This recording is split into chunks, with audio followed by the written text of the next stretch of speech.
A que estaría bien que en un sistema democrático de libertades, derechos y deberes consolidados, los ciudadanos y las ciudadanas nos viésemos representadas y representados, nos sintiésemos escuchadas por los medios de comunicación que sustentamos con nuestra atención o bien sufragamos a través de los presupuestos. Por no ser muy exigentes, aflojemos un poco la amarra. ¿Nos conformaríamos al menos con que ocurriese en los medios propiedad del Estado, de las comunidades o de los municipios? Decimos que estaría bien porque, no nos engañemos, eso no ocurre totalmente, más bien de manera parcial.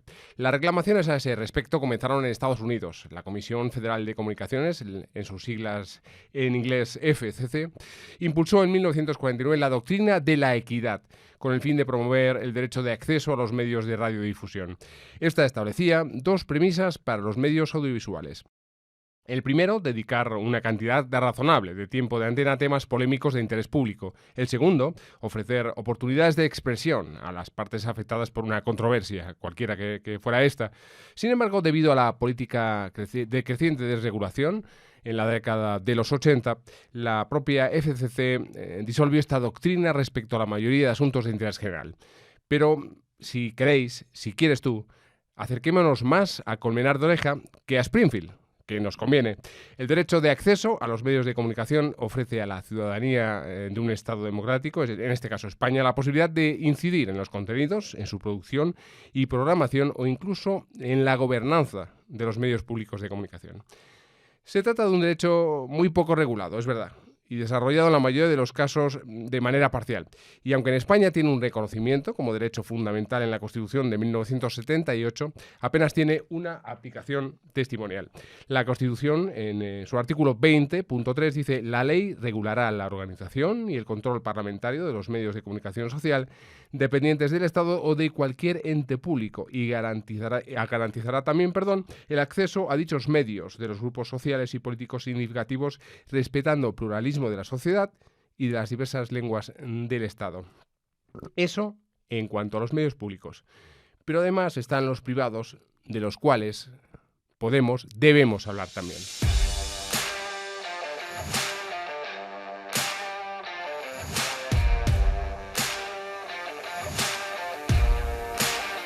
Gente con clase, el podcast de Comisiones Obreras.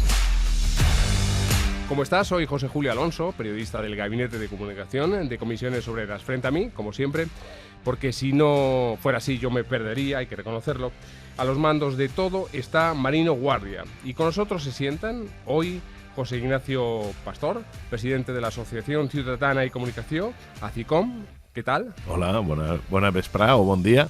Buen día. ¿Cómo estás? Bien, pues vamos a hablar de esas cosas que me estabas contando a micrófono cerrado, que tendrás que repetir con el micrófono abierto, ¿vale?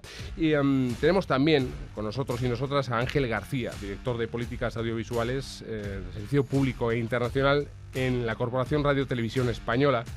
¿Qué tal? Muy buenos días, muy bien. Bien, vale. Y tenemos con nosotras a Empar Pablo. Ella es la secretaria de Comunicación confederal del sindicato, Empar. Hola, muy buenos días. Vienes a poner el punto sobre la I. Bueno, como siempre. Vamos a hacerlo. Eso es, efectivamente, como siempre. Vamos a ello. Entramos en harina. Se trataría de que la ciudadanía, por situarnos, si os parece, pueda hacer efectiva su voluntad y en ocasiones su derecho a participar activamente en los medios, más allá de su condición de espectador pasivo, que eso lo hacemos todos bastante bien, durante todo el tiempo. No debería ser difícil esta cuestión, ya que ser constitucionalista es cumplir la Constitución. No sé, quien quiera, podéis romper el foco. Mira, yo creo que lo has enfocado muy bien desde el principio, ¿no? Estamos en un entorno y lo has enfocado bien, tanto a micrófono cerrado como ahora a micrófono abierto, ¿no? Pero no lo cuentes, que es el secreto del micrófono cerrado. O sea, si contamos todo, ¿no? Exacto, hay que ser absolutamente transparentes, vale. Y yo creo que hay que comportarse en público como nos debiéramos de comportar en privado, ¿no? Así es. Estamos en un entorno constitucional, estamos hablando de derechos fundamentales de los ciudadanos. Y hay algo que no hay que olvidar y que yo personalmente creo que hay que tener permanentemente presente. La soberanía, el soberano, lo comentábamos esta mañana en las jornadas que hemos celebrado sobre este tema con los compañeros de comunicación de las distintas federaciones, ¿no? de comisiones obreras. La soberanía reside en el pueblo. Somos los ciudadanos los que somos los soberanos. Por lo tanto, estamos hablando de algo tan sencillo como el ejercicio cotidiano de un derecho por parte de los soberanos que somos todos. Y en una sociedad mediática, en la que los medios de comunicación representan un poder en sí mismo, por no decir el poder. El poder. Con lo cual, el que se le dé la posibilidad, que se le reconozca a la ciudadanía, al soberano, la posibilidad de poder acceder de forma directa a través de sus organizaciones sociales, políticas, de toda índole, a los medios de comunicación, según la Constitución, ¿no? Medios de comunicación de titularidad pública, no es ya solo el reconocer un derecho, es el hacer efectivo el que la ciudadanía en su conjunto tiene el acceso a ese poder real que representan los medios de comunicación en nuestra sociedad. Empar, lo habéis adelantado ya. Hemos tenido una jornada en la que hemos hablado de estas cuestiones. ¿Cómo vemos en el sindicato nuestro acceso a los medios de comunicación? A los públicos tenemos un acceso uno de los actores en democracia fundamental en nuestra sociedad, los sindicatos de clase. Pero los privados ya es otra cosa, porque es de alguna manera que el capital te dé paso directamente a sus medios de producción de opinión social. ¿Cómo lo ves? Y cómo ha ido la jornada, claro.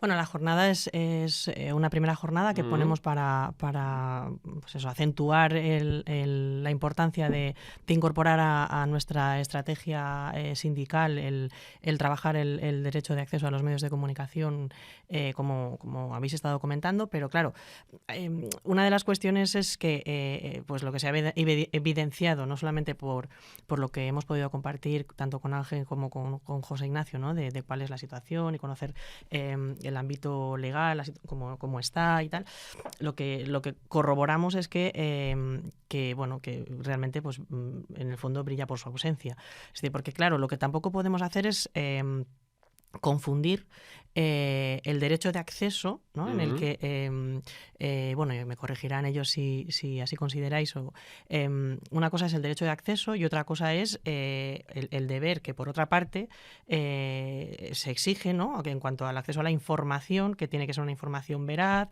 contrastada, plural, en la que pues las organizaciones o actores principales en los que con motivo de sucesos o opiniones que se puedan tener por materias que sean de interés general, pues se nos pueda pedir opinión o que podamos intervenir en los espacios de comunicación. Pero una cosa es esto y otra cosa es tener un derecho de acceso directo en el que es el que recoge la Constitución, en el que, pues como agentes que somos las organizaciones sindicales, en este caso, pues podamos tener para ejercer como otras organizaciones de ámbito social, político, ¿no? Entonces, que a veces confundimos esto.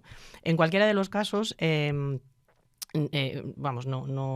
se corresponde con lo que debería ser la presencia que hay de las organizaciones sindicales, en este caso, que son las que analizamos, con lo que se supone que debe o que recoge el derecho constitucional. Esto es una evidencia, ¿no? Y precisamente por eso creemos que es importante el poder establecer un trabajo e ir avanzando en este ejercicio, ¿no? que nos corresponde pues como organización social, ¿no? ¿Cómo describirías en este momento esta situación? Este quiero y no puedo, de alguna manera, que hemos descrito desde el lado sindical ahora mismo, pero que yo creo que es un poco frustración de todas las organizaciones sociales, incluso de los individuos que tienen aspiraciones democráticas en nuestra sociedad. Sí, bueno, yo primero quiero decir que es un gran reconocimiento y un éxito que un sindicato de clase a nivel confederal plantee una jornada de este tipo, porque vamos a cumplir 45 años de Constitución y no se practica este derecho, ¿no? Lo cual es importante. Mi asociación, ASICOM, Asociación Ciudadanía y Comunicación, tiene como misión la mejora de la dieta mediática de la ciudadanía. Ahí es nada, ¿no? Pero cuando hablamos de dieta mediática, es fácil de entender que si tú solo te alimentas de grasas, de productos azucarados, etcétera, pues no te va a ir bien la salud. Por lo tanto, para la salud democrática de un país, una democracia avanzada necesita una dieta mediática rica, variada, no tóxica. Y uno de los elementos que forman parte de eso, por supuesto, es el derecho a la información, un derecho a buena información, que es lo que estábamos comentando. Pero para el derecho a la información también hay otro derecho, que es el de el acceso de los grupos sociales a esos medios de comunicación. ¿Por qué? Porque la dieta mediática es importantísimo que aparezcan los grupos, personas, sindicatos, que se preocupan y ocupan día a día de mejorar la sociedad. Entonces, si no están ellos, si no están esas posiciones que a veces son plurales y controvertidas, pero así se hace el diálogo de una sociedad democrática, vamos mal. Es decir, y además, si cualquiera que se fije la cantidad de pasta que se gastan las multinacionales, los gobiernos, los partidos, en los departamentos de comunicación, pues vemos que aquellos que se dedican a mejorar la sociedad muchas veces no tienen acceso. Y ese es el derecho constitucional. Es decir, en todo lo que es la programación de los medios de comunicación, y hablamos de medios que son televisión, radio e Internet, porque todo lo que supone Internet hoy en día a veces tiene lo que se llama el broadcasting, es decir, yo te envío algo y tú estás pendiente. Eso era cuando era la 1, ¿no? Cuando era la 1 de Radio Televisión Española. Ahora la gente joven cada vez más utiliza a la carta, utiliza YouTube, utiliza redes sociales. Por tanto, es importantísimo que los grupos sociales significativos, y habría que definir qué son significativos, tengan acceso a poner en la agenda mediática, en el día a día, sus puntos de vista. Y, ¿por qué no?, cuando hay puntos de vista diferentes. Eso haría muy bien a la democracia también, porque aumentaría el diálogo social, cosa que vemos últimamente que en la política el diálogo parece que está muy alejado de la realidad, y así no nos puede ir bien como país. Si además ese aumentar la participación de grupos sociales fortalece la sociedad civil, esta mañana hemos hablado como una de las últimas estudios realizados sobre la gente que participa en España, desgraciadamente no llega al 17% los ciudadanos mayores de 18 años que pertenecen a alguna asociación. Algunos o algunas pertenecemos a muchas, pero eso es un elemento que una sociedad potente y rica, evolucionada, quiere decir que una sociedad organizada. Y tal vez por la historia nuestra del franquismo, hay que recordar que para reunirse más de 3 había que pedir permiso gubernativo. Pues hay otros elementos de carácter mediterráneo, etcétera, ¿no? Pero sería muy importante que ese derecho de acceso enriquece la capacidad de información, contrasta, por tanto, una dieta mediática mucho más rica y a la vez da visibilidad a esas personas que hacen el bien común día a día, a veces sin ser desconocidas. En la pandemia mismo hemos visto como muchas veces la gente que se organizaba para dar servicio donde no podía llegar la administración. Estamos hablando de gobernanza relacional, buen gobierno, etcétera, etcétera. Bueno, modernamente se dice que la gente consume comida basura por desconocimiento de la dieta saludable. La dieta en los medios, la dieta de comunicación de la que hablabas tú, José Ignacio, tiene que ver también con un problema grave que yo creo que tenemos, sinceramente. Ángel, es que tenemos una ignorancia, yo creo que cada día se acrecenta más sobre lo que son nuestros derechos, los que están recogidos en la Carta Magna, pero también aquellos que están desarrollados posteriormente a partir de la propia Carta Magna. La gente no sabe que debe tener acceso, incluso que debe exigirlo.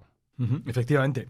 Yo creo que en España y en todas las sociedades democráticas en general, ¿no? Y estamos viviendo un periodo en el que lamentablemente observamos regresiones graves y de dejaciones de derechos, dejaciones y ya no de forma voluntaria, sino incluso aplastamiento de libertades, ¿no? Y en esto tiene mucho que ver y es determinante, entre otros, ¿no?, el papel que cumplen los medios de comunicación. Estamos asistiendo a un fenómeno en este último periodo, yo hablaría de las últimas décadas, en el que de forma progresiva vivimos en una especie de apariencia de pluralidad, diversidad, multitud de formas y vías de acceso a la información, pero que en la práctica lo que nos están es llevando única y exclusivamente a la lectura de los titulares, a la anécdota, a la repercusión de los aspectos morbosos, pero que anulan, por contra, anulan la capacidad crítica, la capacidad de análisis, la reflexión. Esto, traducido al día a día, lo que nos lleva es a esos fenómenos, ¿no?, que conocemos como de telebasura, en los ámbitos en los que única y exclusivamente el entretenimiento, pero además vaciado, ¿no?, de elementos formativos o elementos de carácter, a lo mejor queda algo pedante, ¿no?, pero de carácter intelectual, que muchas veces planteo este ejemplo, ¿no? A nadie, cuando se habla de, bueno, pero ¿por qué triunfan, ¿no?, fenómenos como la telebasura? ¿Por qué la gente termina viendo y acudiendo a ese tipo de formatos, ¿no? Digo, es algo tan sencillo como cuando nos encontramos ante un accidente en la carretera y se produce la retención del que se llama del mirón, ¿no? Nadie quiere ver un cadáver en medio de una carretera sobre el asfalto, pero la curiosidad humana nos lleva a mirar a pesar de que sabemos de que eso no nos va a gustar, ¿no? Por lo tanto, hay elementos a ser considerados, ¿no?, desde el punto de vista de qué es lo que se está ofreciendo, qué es el consumo fácil, pero que a la vez provoca situaciones y dinámicas acríticas y pasivas. Ahí es fundamental, en el ámbito de la comunicación, el desarrollar elementos o estrategias, herramientas, como las que llamamos de alfabetización mediática. Vivimos en una sociedad mediática en la que somos todos conscientes del poder de los medios de comunicación, de la capacidad de los medios de comunicación, y nuestros hijos, nuestra ciudadanía, nosotros mismos, no hemos sido educados para poder asumir y gestionar de forma correcta, crítica, analítica, esos medios. Por lo tanto, ahí tenemos un reto, tenemos el reto de aprender a gestionar y a partir de ahí defender nuestros derechos. Lo primero es conocerlos, y entre estos derechos tan desconocidos están muchos de los derechos y libertades que se contienen en el artículo 20 de la Constitución, los derechos y libertades de comunicación pública, el derecho a la libertad de expresión, el derecho a la libertad de cátedra, el derecho a la información, a la comunicación, muy importante, y dicho en este sindicato, en Comisiones Obreras, el derecho a recibir los ciudadanos información veraz que no se nos engañe. Y en ese contexto es donde aparece el derecho de acceso, que es algo tan sencillo como el reconocimiento a la pluralidad, a la diversidad presente en una sociedad, a las organizaciones sociales, llámese sindicatos, patronal, ONGs, iglesias, partidos políticos, el poder acceder de forma directa a la programación de los medios públicos de comunicación, de tal forma que se garantice el que en el sistema de medios haya un equilibrio en el que el conjunto de la sociedad está efectivamente representada representada en el ámbito comunicacional, independientemente del mayor o menor poder económico y en un momento dado político o social. Estamos caracterizando, lo estás escuchando, un círculo vicioso por el que una sociedad civil que ignora su derecho a acceder a los medios es ignorada por esos mismos medios a los que pretende tener acceso. A mí durante mis estudios me enseñaron que en derecho constitucional hay unos derechos blandos y otros duros. Lo decía antes a micrófono cerrado. Esas eran de las cosas que decía que había dicho, que habíamos hablado a micrófono cerrado. Pues bien, ese es el articulado, es el 20. Debe ser un derecho a cumplir de manera férrea, Sin embargo, tenemos claro todos y todas que no es así. Siempre fui un descreído con esta especie de axioma de la ley del embudo.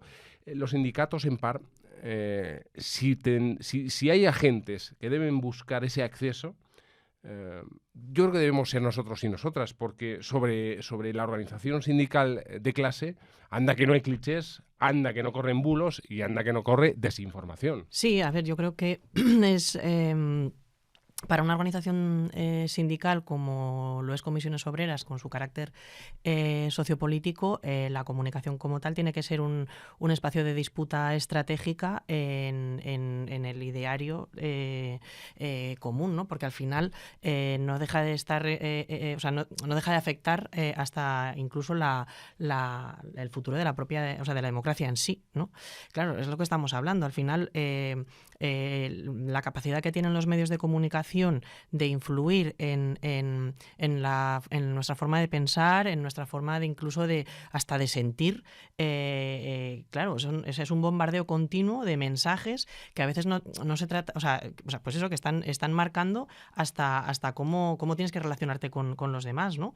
Y claro, pues ahí, evidentemente, bueno, en la pública o en la privada, pues sí que hay una cierta diferencia, pero no deja de ser igualmente un espacio en el que las organizaciones, pues, de las que estábamos hablando hace un momento, pues no tenemos una presencia directa para poder incidir, ¿no? y generar ese equilibrio del que antes se hacía mención, ¿no? Entonces, claro, yo creo que es importante que asumamos que tenemos que dar ese paso, impulsarlo, y evidentemente creo que tenemos que hacer un trabajo también de contagio para que no sea una pelea que hagamos, pues en este caso, ¿no?, en una organización como la nuestra, ¿no?, sino que tenemos que tratar de extenderlo a otros ámbitos. Además, el sindicato tiene mucha relación en el ámbito social, en fin, con otras organizaciones, en el que creo que debemos intentar buscar también esa complicidad, precisamente para ir abriendo hueco. Es verdad que no es sencillo, entre otras cosas. Por eso hemos intentado contar con personas como las que tenemos ahora en el podcast, ¿no?, con José Ignacio y con Ángel, para que nos cuenten un poco cuál es la situación, cómo funciona el derecho de acceso, ¿no? O sea, que no es tampoco algo sencillo. No quiere decir que no hayamos estado como organización sindical intentando buscar ese hueco, ¿no?, por las vías, pues, ¿no?, el diálogo social, ¿no?, las leyes de participación que se puedan negociar, es decir, acudir directamente a los entes. O sea, no es que no se hayan hecho cosas, pero lo que sí que constatamos es que no están teniendo el efecto que deberían, ¿no? Entonces, por eso el remover esta cuestión, ¿no? Es que, claro, la intervención de la ciudadanía en los procesos de elaboración de los contenidos a los medios se limita en la mayoría de los casos a una forma de participación. Yo describiría como superficial y pasiva, como decíamos antes. Pero vamos a ver, yo lanzo una pregunta. Ángel se va a sentir concernido con esta cuestión que voy a lanzar directamente, pero me voy a atrever a hacerlo. ¿Es estatalista, es demasiado estatalista que se modifique el Estatuto de Radio-Televisión o de las televisiones autonómicas con el objeto de establecer tiempos de antena estrictos destinados al ejercicio del derecho de acceso en la programación ordinaria de cualquier medio? O que, por ejemplo, se instauren criterios objetivos de distribución de tiempos y horarios de antena para el ejercicio del derecho de acceso a la programación anual de los medios de comunicación públicos. Y ahora después, inmediatamente vamos a pasar a los privados, que entonces ya nos puede explotar la cabeza a todos y a todas. Pero, ¿qué te parece? Siendo muy sintético, ¿no? La ley de la radio y televisión de titularidad estatal, que es una ley del año 2006, reconoce el derecho de acceso, desarrolla el derecho de acceso recogido en el artículo 20 de la Constitución. A su vez, a partir de ahí, de la aprobación de la vigente ley de Radio-Televisión Española como prestadores del servicio público de comunicación audiovisual estatal, en Radio-Televisión Española en este momento tenemos un reglamento y unas directrices para el ejercicio del derecho de acceso. Un reglamento y directrices del año 2007. Hay que reconocer que son normas que de alguna forma, por el paso del tiempo, han quedado obsoletas. Sí. Todos, y los primeros, ¿no?, la propia corporación y la actual presidencia y Consejo de Administración de Radio-Televisión Española, somos todos conscientes de la obsolescencia y la necesidad de adecuar esta normativa interna para el ejercicio efectivo del derecho de acceso. Y en estos momentos, justo en estos momentos, estamos trabajando en un nuevo borrador de norma para actualizar y adecuar el ejercicio efectivo, hacer real el ejercicio del derecho de acceso en Radio-Televisión Española como prestador del servicio público de comunicación audiovisual estatal.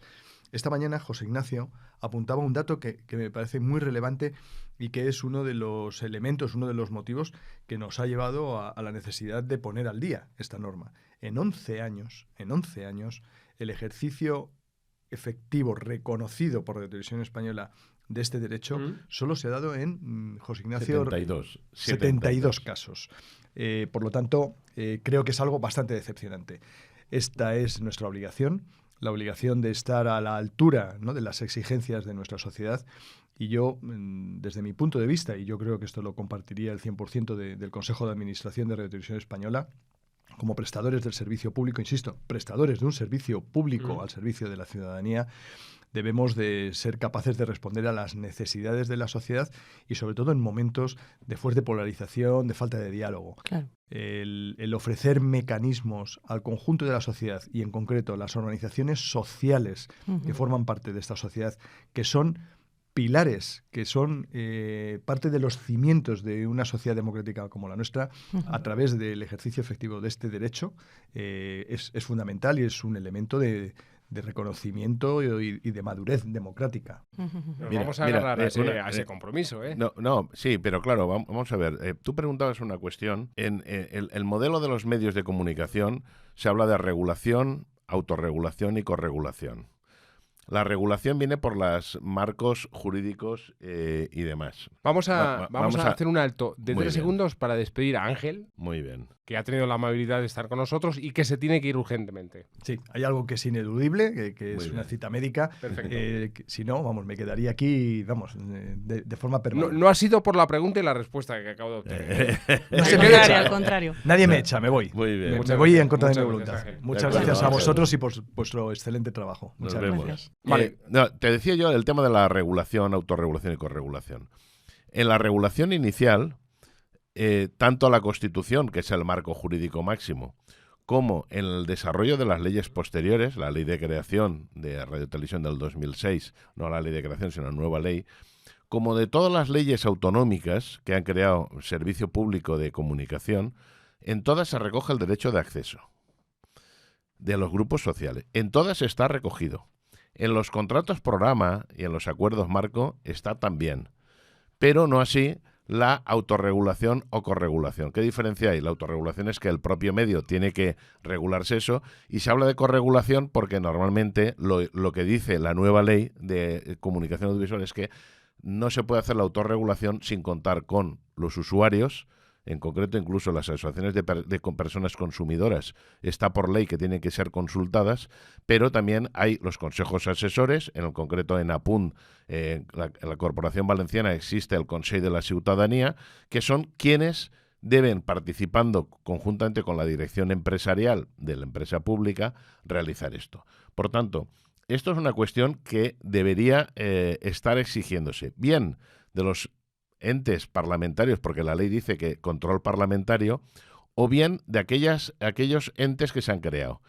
Es decir, hubo un retroceso con el Partido Popular, se tenía que crear el CEMA, el Consejo Estatal de Medios Audiovisuales, que es quien controla eso desaparece, pero es la Comisión Nacional del Mercado de la Competencia a nivel de España. Pero a nivel autonómico, justamente, hay 3 consejos audiovisuales. Cataluña tiene el CAC, Andalucía tiene un Consejo Audiovisual y la Comunidad Valenciana tiene el Consejo Audiovisual de la Comunidad Valenciana, que tienen legalmente la responsabilidad de controlar que se cumpla la ley, y no están haciéndolo. Están mirando para otro lado. Por tanto, es decir, la regulación está, en la ley está desde el máximo derecho constitucional, pero lo que hace falta es avanzar. Nunca los derechos ciudadanos se han conseguido gracias a ciencia infusa. Ha seguido luchando, reivindicando y tanto. Pero claro, ¿dónde están las resistencias, no? Habría que identificar dónde están esas resistencias. Compartir el poder siempre es complicado. Es decir, cuando uno comparte el poder es que pierde poder. Y de alguna forma es curioso que ningunos parlamentos españoles, por ejemplo, ni de derechas, ni de izquierdas, ni todo lo contrario, se han preocupado de este tema. Es decir, necesitamos un empoderamiento de la ciudadanía organizada que trabaja por el bien común. Y luego de 45 años que vamos a cumplir el próximo día 6 de diciembre, sería interesante avanzar ahí. Y para eso es muy importante que sindicatos de clase que también necesitan estar defendiendo los intereses generales de los trabajadores, por ejemplo, puedan tener voz. Porque todos sabemos, incluso hoy hemos hecho referencia a aquella butade de CCOO que era contra el derecho de huelga y contra el derecho de comunicación del señor Urdaci por órdenes de un gobierno que no quería que escampara se eso. informase de lo que estaba pasando en la calle. Aquellos... A vistas de todo el mundo, sí, sí. Y tuvieron que rectificar, pero bueno. Bueno, en Europa en general sigue siendo un continente con medios de comunicación libres y diversos. El concepto de libertad también es amplio, y también de libre adscripción. La evolución constatada en la Unión es alarmante por un asunto que tiene que ver con Estados miembros que ya han dejado de ser democracias liberales, ahora llaman modernamente iliberales, ¿no?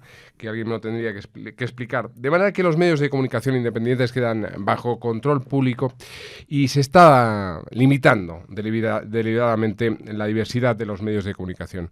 Eso, en par, es la parte de la alarma mundial que toca directamente a los medios de comunicación públicos y privados, porque claro, entonces ya ahí la mezcolanza es terrible. Eso es la última parada de un futuro al que no queremos llegar. Claro, efectivamente, porque bueno, sabemos de lo que decíamos antes, ¿no? De la influencia que siguen teniendo los medios de comunicación, pues para todo, ¿no? Al final, para tener un posicionamiento o no crítico ante la vida.